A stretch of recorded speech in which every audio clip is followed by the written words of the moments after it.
Hoje nós vamos falar sobre a doença da artéria carótida. A artéria carótida, ela sobe pelo pescoço e vai se dirigir à cabeça. Nesse caminho, ela se divide na artéria carótida externa, que vai para a face, e na artéria carótida interna, que vai para o cérebro.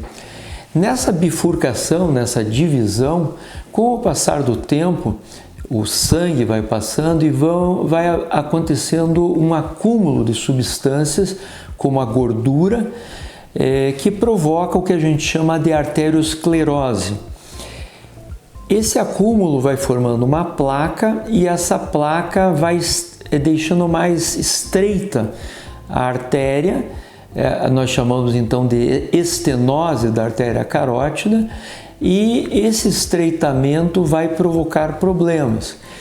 Quando o sangue passa nessa estenose, o sangue pode fazer um tipo de um turbilhão e ele pode levar coágulos para o interior da circulação cerebral.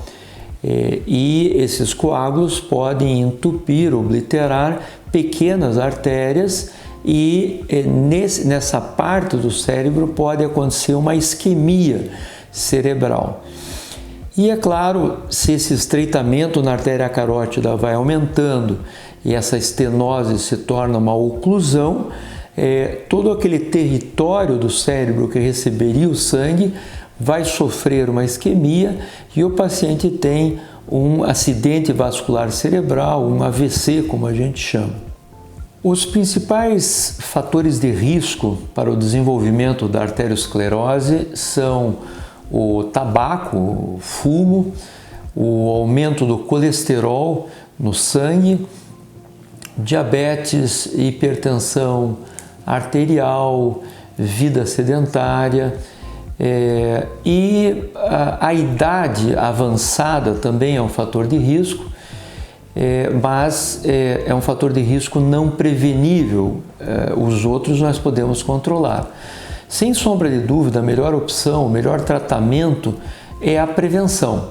Então, prevenir os fatores de risco, controlando os níveis de açúcar no sangue, do colesterol, fazendo atividade física, cuidando com a alimentação, essa é a melhor opção, sem sombra de dúvida.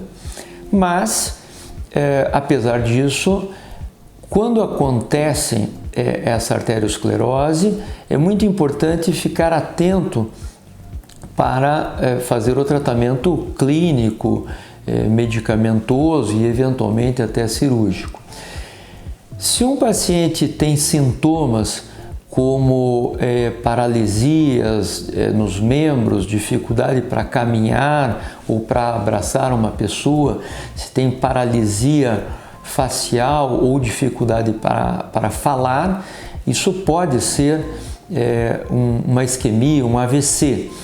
E esse paciente deve procurar imediatamente um centro especializado, porque atualmente, se o paciente chega rapidamente e tem o tratamento adequado, é possível reverter esse AVC, fazendo com que a pessoa, inclusive, fique normal como estava previamente a esse problema. É muito importante, então, pensar no tempo para chegar rapidamente ao hospital. O tratamento da doença da carótida inclui, como nós já falamos, a prevenção dos fatores de risco e utilizam-se medicamentos, os antiagregantes plaquetários, são medicamentos como a aspirina, que fazem com que diminua a agregação das plaquetas e a formação dos coágulos, que são responsáveis por, como nós já falamos, tromboembolismo, quer dizer, esses trombos vão em direção ao cérebro e provocam isquemia. Então, a utilização desses antiagregantes também vai dar uma proteção contra o AVC. Existem outras medicações, claro, o tratamento de hipertensão arterial e mesmo os medicamentos para o colesterol também combatem a formação dessa placa de arteriosclerose. Quando a estenose da artéria carótida já é maior do que a metade do seu diâmetro, normalmente já existe a indicação de se fazer um tratamento mais invasivo. Existem basicamente duas opções. Uma é a cirurgia. A cirurgia consiste em se abordar a artéria onde existe a estenose e se remover essa placa e fechar novamente, fazendo com que então a artéria fique livre dessa placa de arteriosclerose. E a outra técnica, que é utilizada geralmente quando os pacientes têm mais comorbidades, quer dizer, tem outras doenças, é a angioplastia. A angioplastia consiste em se fazer um cateterismo e colocar um stent com esse stent pode-se colocar um balão para se abrir a artéria, deixando então ela pérvia para a passagem do sangue. Então a angioplastia com stent e a cirurgia para remoção da placa são os procedimentos quando a estenose já está mais avançada.